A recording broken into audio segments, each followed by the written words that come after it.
Eu queria pensar um pouquinho aqui com você na seguinte questão. Alguém diz que todo mundo tem um preço. O que você pensa sobre isso? Todo mundo tem um preço, o que muda é o valor de cada um.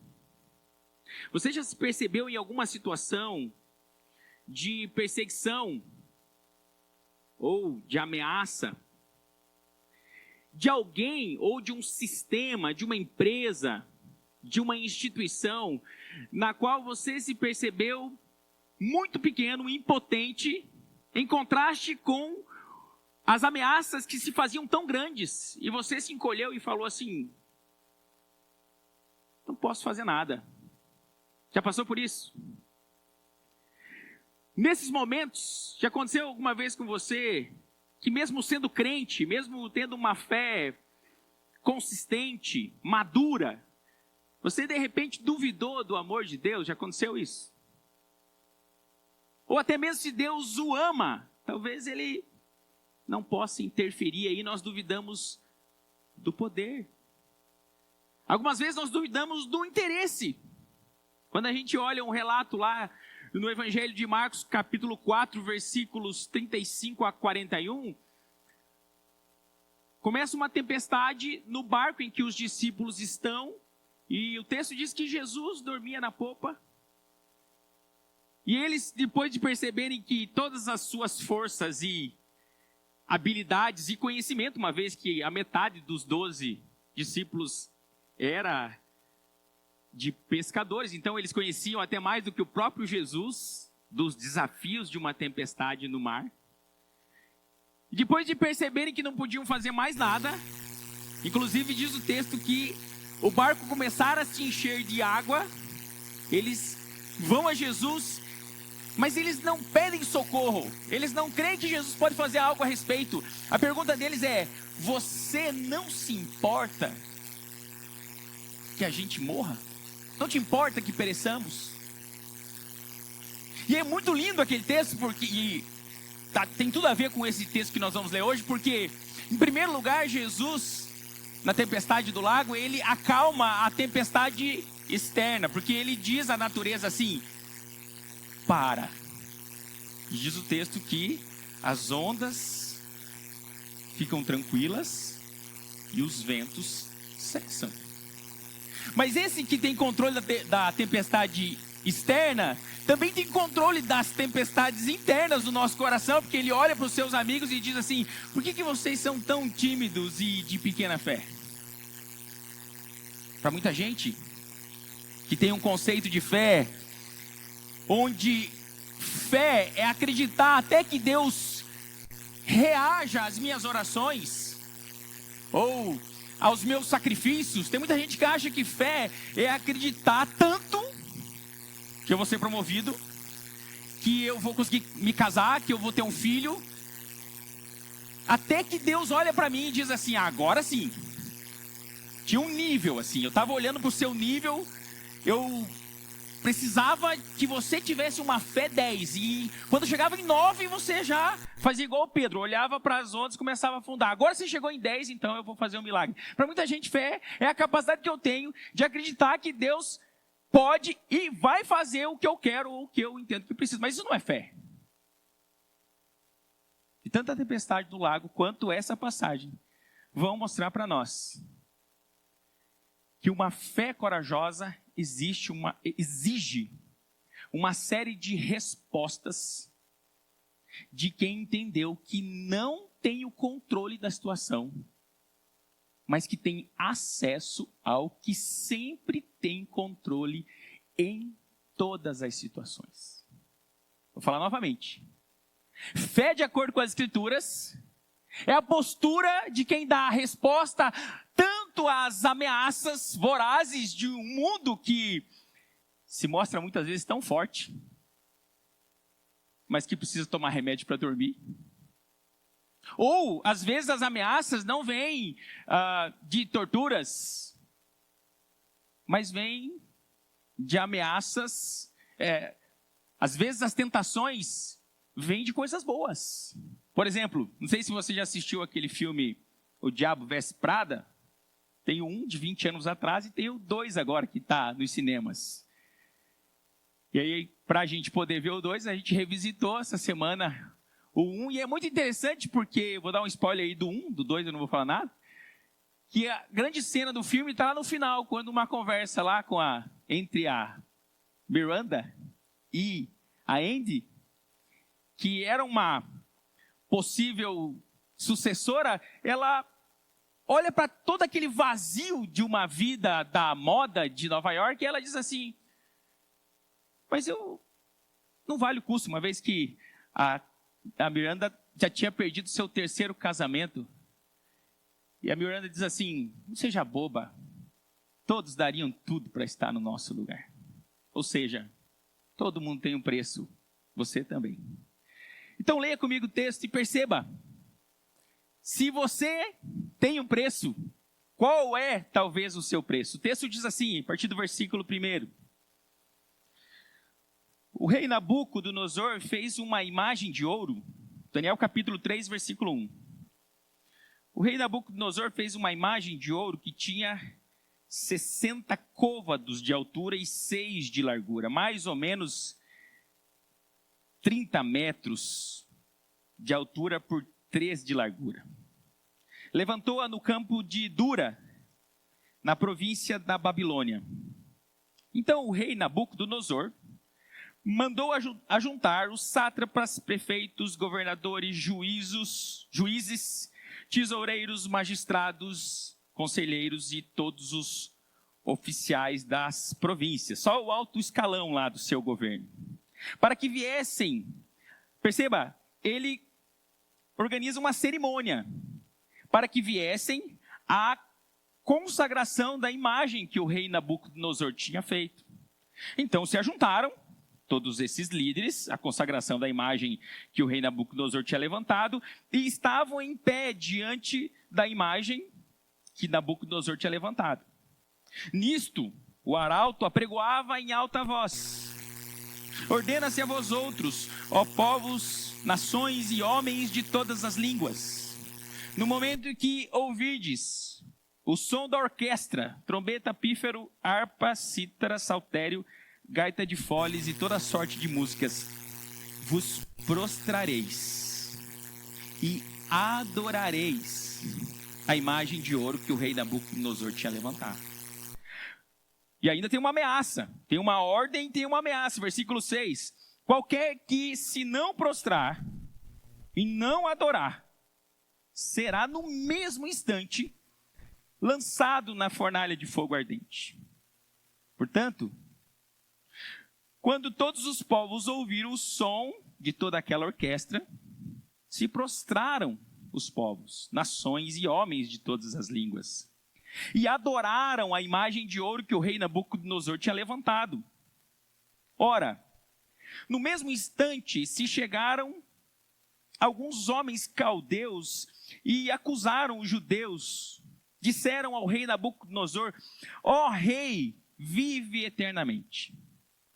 Tu, ó rei, baixaste um decreto pelo qual todo homem que ouvisse o som de toda a orquestra se prostraria e adoraria a imagem de ouro, e qualquer que não se prostrasse e não adorasse seria lançado na fornalha de fogo ardente.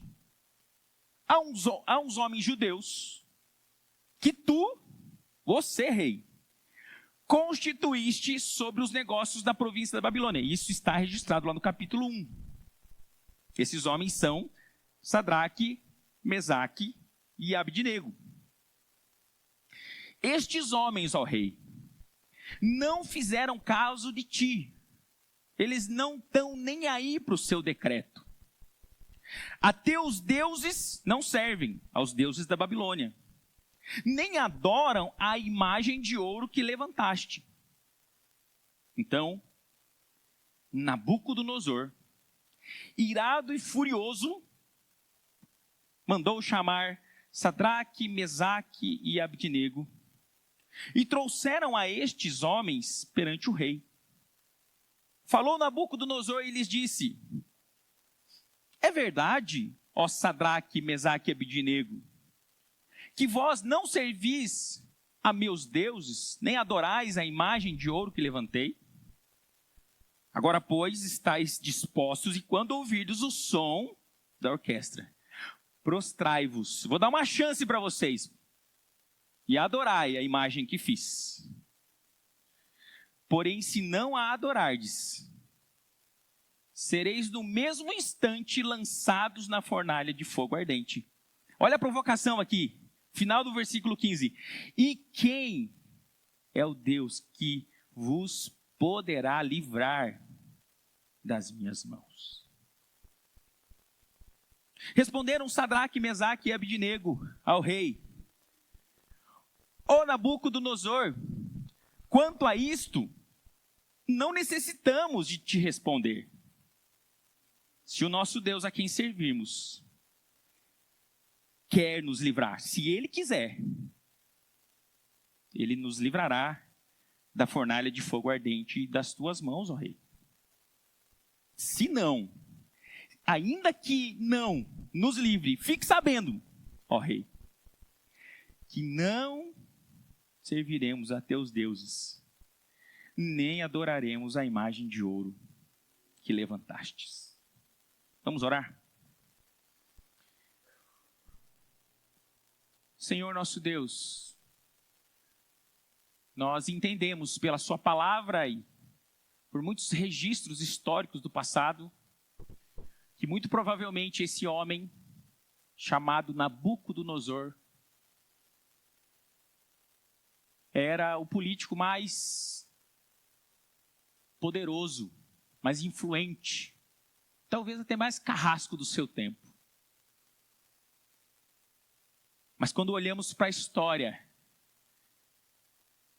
nós somos lembrados de que os reinos passam, os reis morrem, mas o teu reino dura para sempre e o Senhor continua vivo. Mas as ameaças continuam chegando até nós.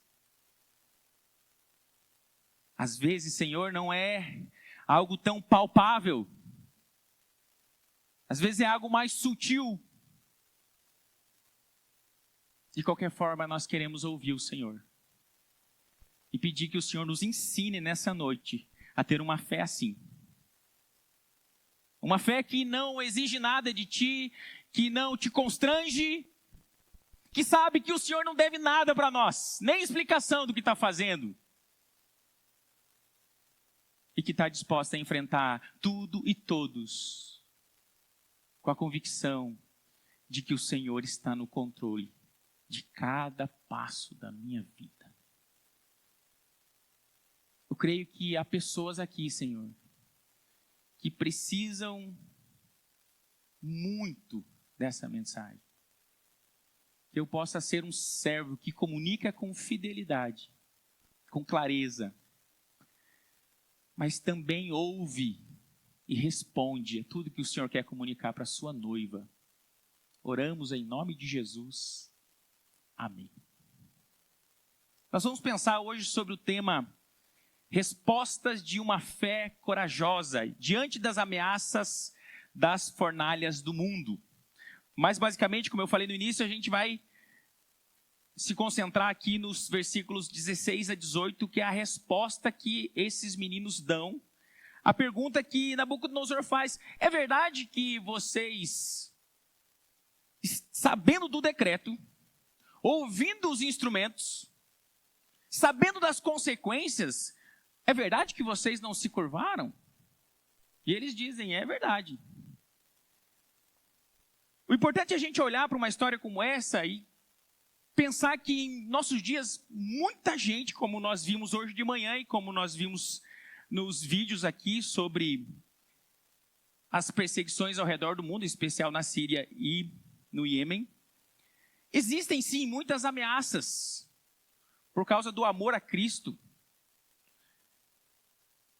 No seu dia a dia, essas pessoas passam por tensões no Oriente Médio, no norte da África. Cristãos enfrentam opressão severa, rejeição dos seus parentes e até morte por se recusarem a curvar-se, nem sempre diante de imagens, mas diante de ideologias. E para nós, aqui no Brasil, um país que a gente insiste em dizer que é livre de perseguição, as pressões muitas vezes vêm de forma silenciosa e sutil.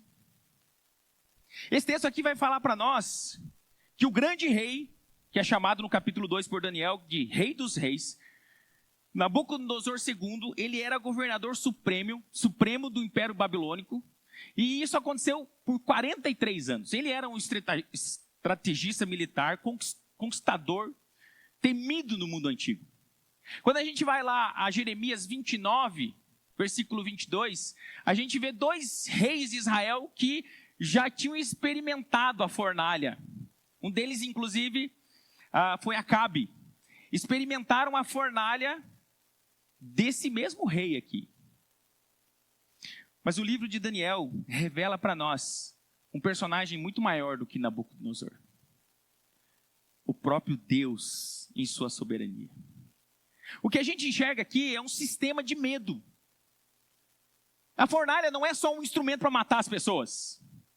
Porque senão, era só fazer ali uma investigação, uma entrevista e falar assim, vocês podem entrar aqui, tem uma cadeira elétrica preparada aqui, só vai lá, pega uma espada e mata ele. Não! Tinha toda uma cerimônia para isso.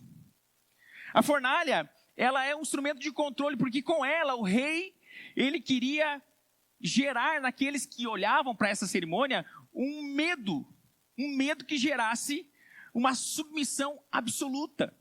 E hoje os sistemas culturais exigem que nos prostremos diante de algumas ameaças como exclusão, cancelamento, perda de oportunidades. O medo continua tentando ditar as regras de quem obedecemos. Eu queria perguntar para você, quem define os seus limites? O medo dos homens ou a fidelidade ao Senhor? Então eu te convido a observarmos agora algumas características, à luz desse texto, de uma fé corajosa. Em primeiro lugar, uma fé corajosa não negocia. Olha o versículo 16 de Daniel 3.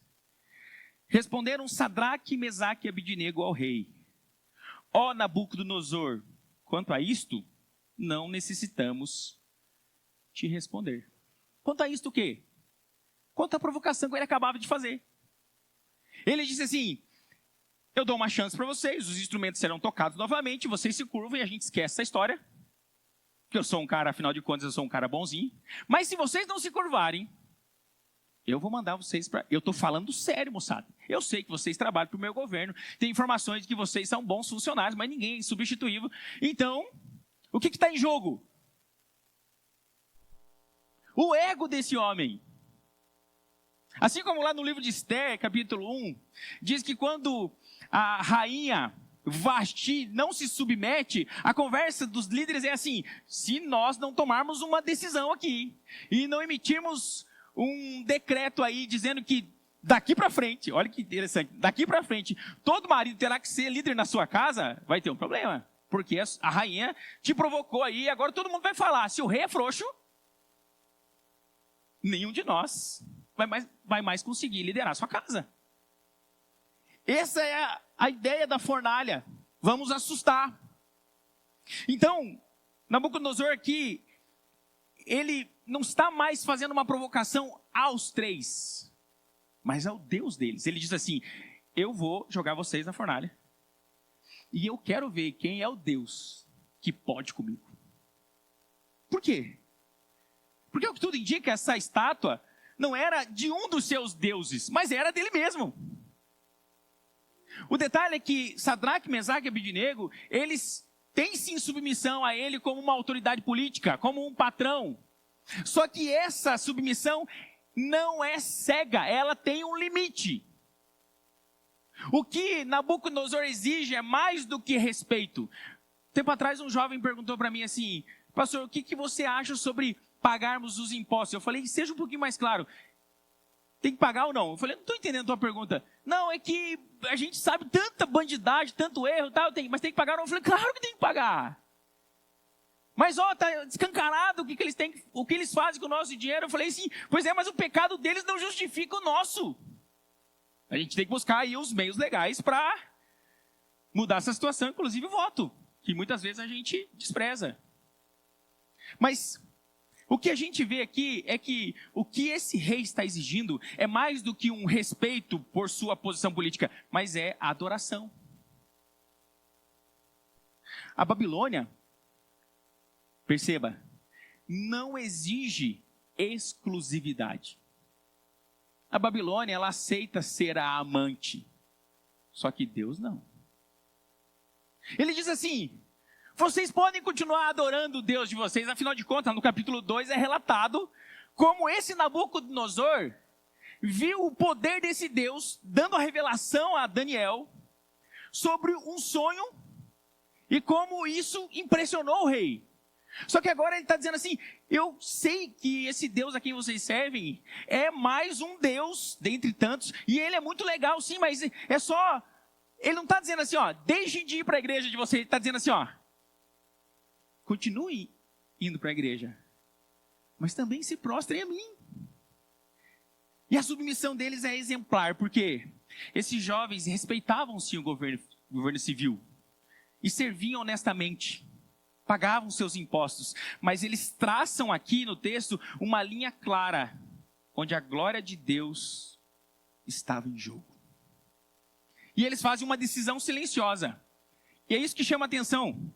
Porque eles dizem assim: nós não precisamos nos defender. Por quê? Porque quando o Senhor diz assim: eu quero ver quem é o Deus que vai livrar vocês, eles falaram assim: não dá para a gente se defender, porque se a acusação é de que nós não nos curvamos, então vamos para a fornalha, porque não tem o que fazer.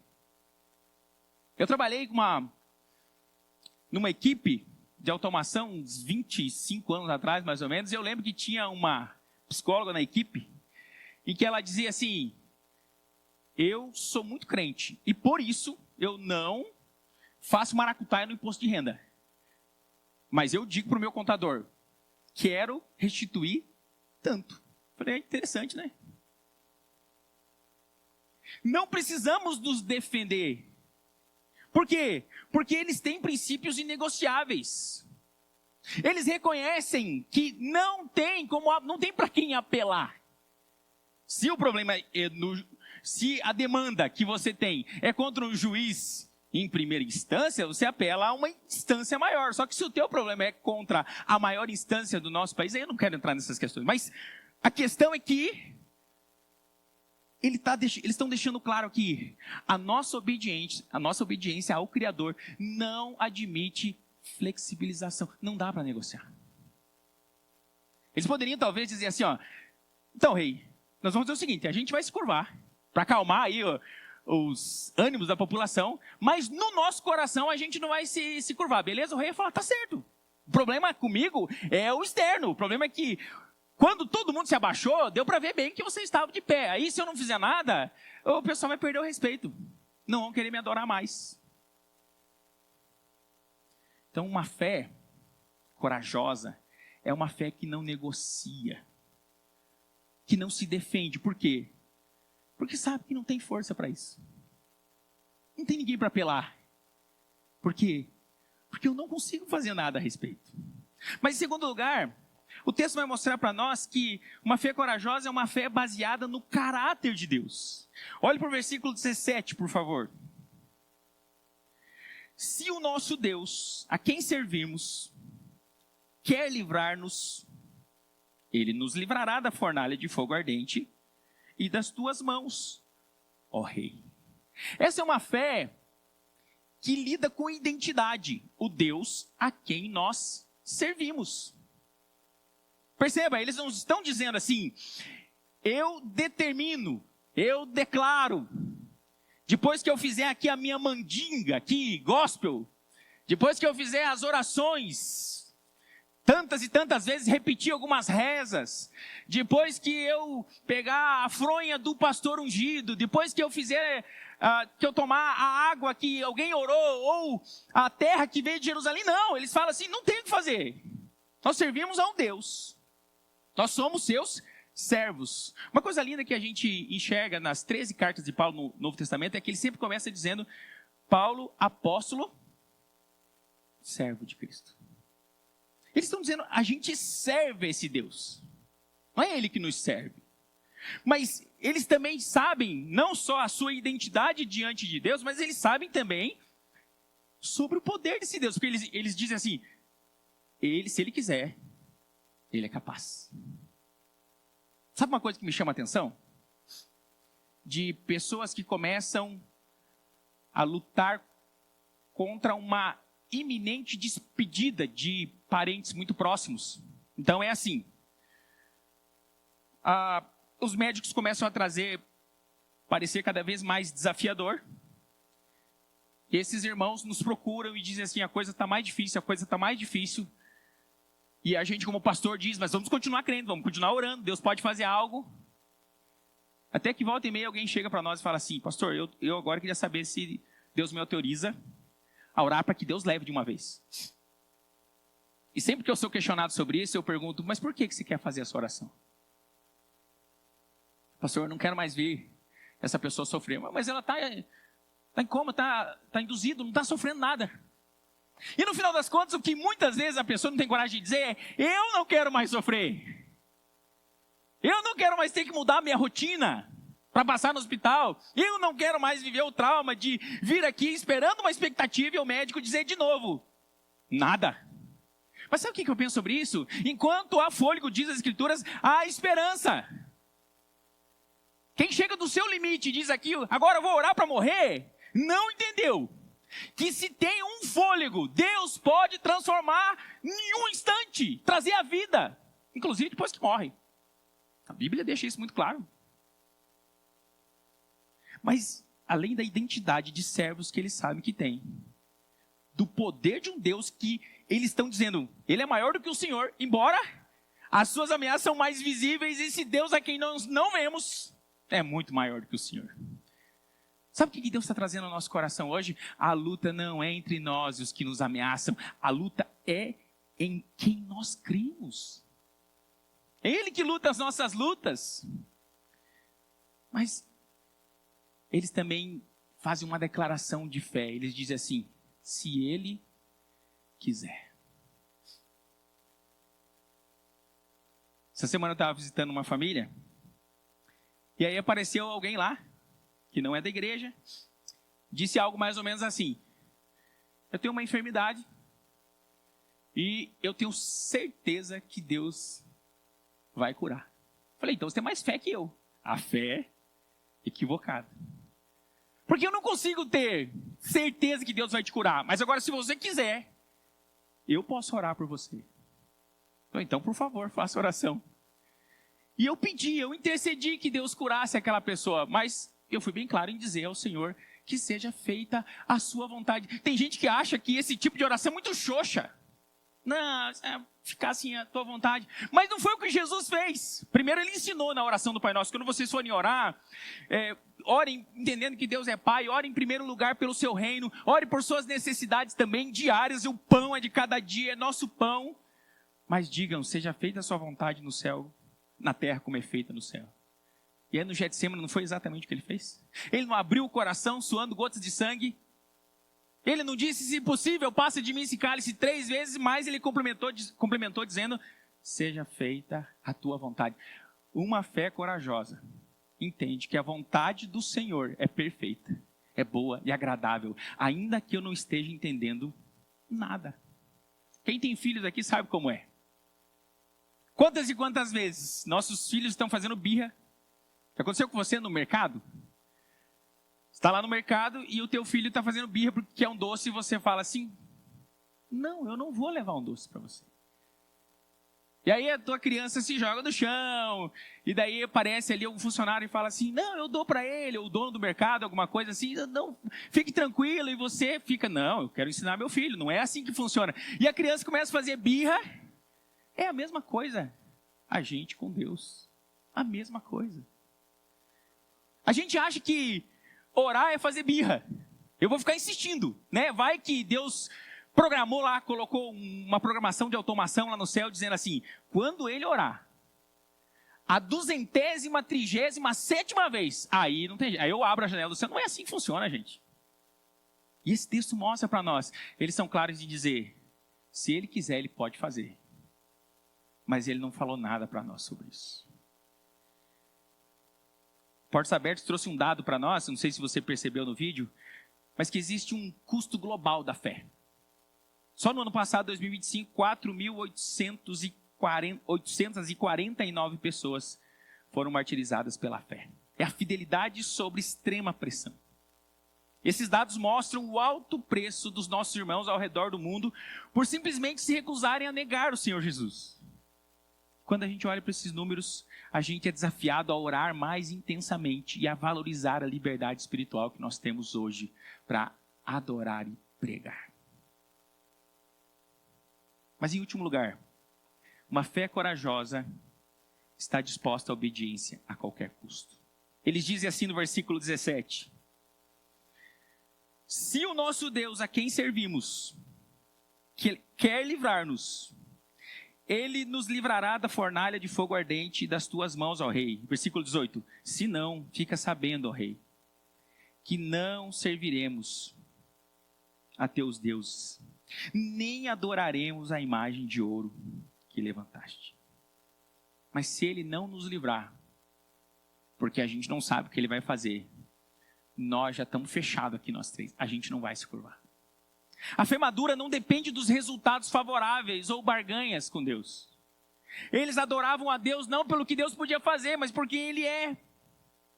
O verdadeiro chamado à obediência diária é para a obediência diária, mesmo sob o silêncio da fornalha. Quais são as fornalhas que se apresentam diante de nós? Algumas vezes são pressões ideológicas, apelos silenciosos da cultura moderna para relativizar a verdade bíblica e comprometer o evangelho puro. Você não precisa ser tão radical. Você pode aceitar alguns valores da cultura misturados. Isso é sincretismo, você mistura um monte de coisa, não precisa ser tão determinado assim, não precisa ser assim tão radical, extremista, inflexível. Às vezes é uma questão, uma fornalha da segurança financeira. É tentar usar os meios ilícitos ou atalhos morais do trabalho sob a justificativa de sobrevivência ou do seu status. Se eu não fizer isso, minha família vai morrer de fome. Então, algum documento aqui eu vou ter que passar como se fosse assim. Eu lembro que uma vez fui comprar um carro, depois de tudo fechado lá para dar certo, eu estava comprando esse carro em Ponta Grossa e eu morava em Ventania. E o cara disse assim, tem um detalhe, esse carro aqui, para pegar o bônus da Volkswagen, você tem que emplacar aqui, senão a gente perde esse bônus. Eu falei, não, sem o bônus não é vantajoso. Ele disse assim, não, mas é tranquilo, tem um jeito de emplacar aqui. Eu falei, como? Não, eu pego um comprovante de residência meu e daí dou para você. Eu falei, mas daí eu estou dizendo para alguém que eu moro na sua casa. Aí ele disse o quê? Todo mundo faz. E aí, se você é homem, você me entende. Eu já tinha entrado no carro, já tinha cheirado o carro. Eu já tinha me imaginado andando no carro. As lombrigas ficaram tudo e eu, naquele momento, assim... E tem um detalhe nessa história. Para a gente lembrar a diferença que faz uma esposa que teme a Deus e que não gosta tanto de carro. Os vendedores fizeram aquela lábia assim, falaram, não, vamos almoçar porque vai dar tudo certo, almoço tranquilo, tem um lugar aqui bacana. Quando a gente voltou, eu estava olhando para o golzinho que quando eu comprei era tão maravilhoso, naquele momento já não prestava mais. Aí eu quase nem parei, o carro já estava saindo, a Lud pegou na minha mão e falou assim, vamos orar? Quase que eu falei, não. Não tem às vezes que você fala assim, que tal que eu coloco nas mãos de Deus e Ele fala, porque, vamos ser sinceros, gente. E eu falei assim, vamos, você pode orar? E ela orou e ela disse assim, Senhor, parece que está tudo se encaminhando aqui para dar certo, mas nós ainda não sabemos, então, seja feita a tua vontade. E eu ali. Quando nós entramos, o cara veio com essa conversa e nós entendemos claramente que não dá para fechar negócio. Eu fiquei triste. Mas eu saí daquele lugar com uma convicção. Uma semana depois, acreditem vocês ou não, nós compramos o mesmo carro em uma outra concessionária por 3.300 a menos. O mesmo carro, os mesmos itens, inexplicavelmente. Aí tem gente que diz assim, que Deus honrou. Eu até acredito, biblicamente, que Deus honra. Mas sabe o que é Deus honrar a gente? não é colocar a gente num pedestal. Deus honrar a gente é o nome dele ser glorificado através da nossa fidelidade. Porque é ele, só ele, toda a glória. Às vezes a fornalha é um desejo de aceitação. É o perigo de se tornar parte de uma maioria adúltera espiritualmente por meio do julgamento alheio. Se você não fizer, você vai ter que sair da panela. E aí? Às vezes a gente está nos grupos de futebol e começa a rolar ali umas conversas erradas, umas imagens pornográficas. Sabe o que a gente tem que fazer? Abre mão do futebol. Porque tem coisas que são inegociáveis. Esse texto mostra para nós, capítulo 3 inteiro, uma caminhada através do fogo. O texto primeiro fala da prova, um decreto. Depois da convicção, eles não se prostram. Um encontro, que eu quero ler com você agora, como que essa história termina. Acompanhe comigo a partir do versículo 19. Aliás, antes da leitura, eu queria que você observasse que, embora eles não soubessem o que Deus faria, você vai ver que Deus os livra. Eles não determinaram nada. Eles entregaram a situação totalmente nas mãos daquele que tem todo o controle. E olha o que Deus fez. Então, Nabucodonosor se encheu de fúria e, transtornado o aspecto do seu rosto contra Sadraque, Mesaque e Abidnego, ordenou que se acendesse a fornalha 7 vezes mais do que se costuma. Precisa? Foi até prejudicial, porque matou os caras que jogaram lá. Mas é que não é uma questão de aumentar a força, é aumentar a ameaça. Por quê? Porque tem um montão de gente olhando e falando assim, eu que não vou ficar de pé nunca, porque vai que ele aquece 15 vezes mais essa fornalha. É tudo para botar medo. Ordenou aos homens mais poderosos, ele foi pegar os soldados mais poderosos, contra 3 rapazes que estavam no seu exército, que atassem a Sadraque, Mesaque e Abidnego, os lançassem na fornalha de fogo ardente. Eu lembrei aqui do Senhor Jesus, quando é trazido por Judas, ele olha para aqueles homens e diz assim, vocês vieram com um pedaço de pau, com espada para me prender, eu estou aqui, eu não vou me defender. Eu prego na frente de vocês todo dia, por que agora vocês trouxeram soldados para me prender? Porque a palavra do rei era urgente, a fornalha estava sobremaneira acesa. As chamas do fogo mataram os homens que lançaram de cima para dentro a Sadraque, Mesaque e Abidnego. Estes 3 homens, Sadraque, Mesaque e Abidnego, caíram atados dentro da fornalha, sobremaneira acesa. E agora eu quero que você perceba uma coisa. Nabucodonosor tem sim autoridade para mandar aquecer a fornalha. Mas o nosso Deus decide o que esse fogo queima e o que ele não queima. Então o rei Nabucodonosor se espantou e se levantou depressa e disse aos seus conselheiros, não lançamos nós 3 homens atados dentro do fogo? Responderam ao rei, é verdade, ó rei. Tornou ele e disse, eu, porém, vejo 4 homens, e eles não estão mais atados, eles estão soltos, que andam passeando dentro do fogo sem nenhum dano. E o aspecto do quarto é semelhante a um filho dos deuses. Então se chegou Nabucodonosor à porta da fornalha, sobremaneira acesa, falou e disse, Sadraque, Mesaque e Abidnego, servos do Deus Altíssimo, saí e vinde. Então Sadraque, Mesaque e Abidnego saíram do meio do fogo. Ajuntaram-se então toda aquela liderança política, viram que o fogo não teve poder algum sobre os corpos desses homens, nem foram chamuscados os cabelos da sua cabeça. Aqueles que na liturgia nós aprendemos, somos lembrados de que são todos contados. Nenhum fio de cabelo foi chamuscado, nem os seus mantos, as suas roupas se mudaram, nem cheiro de fogo passara sobre eles. Falou Nabucodonosor e disse, bendito seja o Deus de Sadraque, Mesaque e Abidnego, que enviou o seu anjo e livrou os seus servos, que confiaram nele. Pois não quiseram cumprir a palavra do rei, preferindo entregar seu corpo a servirem e adorarem a qualquer outro Deus, senão ao seu Deus. Portanto, faça um decreto. É político, acho que resolve tudo na caneta.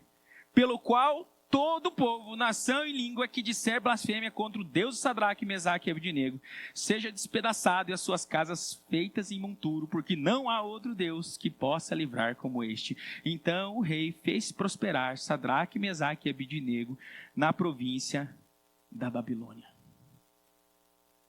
Aqueles que confiaram e entraram na fornalha sem saber o que ia acontecer, no final das contas foram promovidos, mas esse quarto aqui, que ao que tudo indica é uma cristofania, é uma aparição do verbo que futuramente será encarnado, o próprio Jesus, que entra na fornalha com eles, não foi protegido pelo Pai. Ele confiou no Pai. Ele orou por uma possibilidade de livramento no Getsemane. E sabe o que o Pai respondeu para a proposta? Se possível, passa de mim esse cálice. Tem um jeito, Jesus está falando no Getsemane, tem um jeito de me livrar da tua ira, da minha separação entre o Senhor e o Espírito, e ao mesmo tempo salvá-los. A resposta do Pai foi não. Isso é para você entender o quanto custa a nossa salvação. Eles creram e foram protegidos e promovidos. Mas isso não é um padrão para todo mundo que decide entrar na fornalha. Porque o nosso maior exemplo entrou na fornalha e se queimou para que nós recebêssemos o livramento. E não é só um livramento dessa fornalha, é da fornalha eterna. Aqui ele entra para que publicamente o nome de Deus seja louvado. Nabucodonosor foi quem se rendeu, você percebeu isso? Aquele que ameaçou e disse assim: eu quero ver quem vai livrar vocês das minhas mãos. Porque vocês não querem se prostrar a mim que sou Deus, e agora é o que se curva e diz assim: vou fazer uma PL. Todo mundo agora tem que se curvar, porque não tem Deus igual a esse. Pastor, toda vez que a gente enfrentar as ameaças, Deus vai fazer assim? Não, nem sempre. Por que a alguns Deus livra e a outros não? Não sei. O que eu sei, com toda a convicção do meu coração, é que aquele a quem ele mais amava e que mais merecia ser poupado, não foi. Morreu uma morte muito mais horrenda do que eles teriam enfrentado caso esse anjo não tivesse entrado. E sabe o que isso tudo aqui traz para nós? Pode ser que ele não nos livre da fornalha, mas ele sempre estará conosco. E aí vem uma pergunta para nós. Como você responderá hoje a esse desafio de uma fé corajosa? A nossa esperança não reside nas circunstâncias favoráveis, mas naquele que caminha conosco, no meio de toda e qualquer fornalha. Oremos em intercessão pela igreja perseguida e por nossa própria fidelidade. Amém? Vamos orar? Convido o grupo de louvor mais uma vez a nos guiar em adoração, nos servir para que juntos cantemos.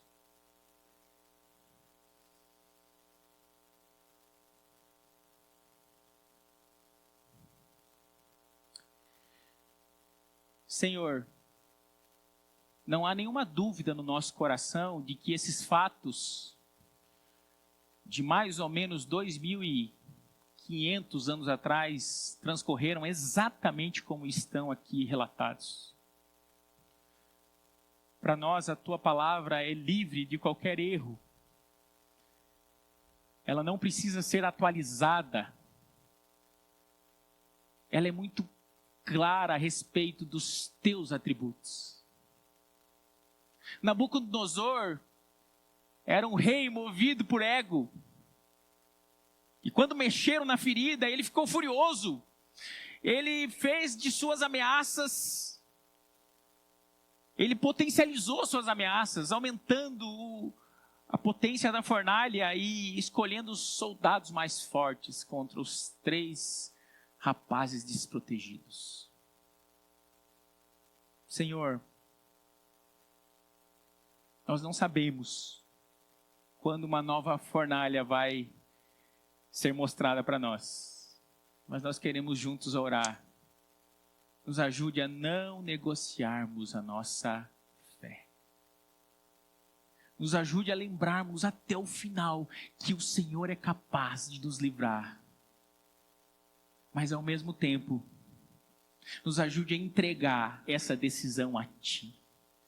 Porque se tem uma coisa que nós aprendemos desde a nossa conversão, é que não há como dizer ao Senhor qualquer razão suficiente para o Senhor nos salvar. Não há como nos defender, não há como te dizer, Senhor, me proteja nessa situação, porque eu oro bastante, porque eu vou bastante à igreja, porque eu sou dizimista, porque nós nada temos para te oferecer, senão o sacrifício do teu filho.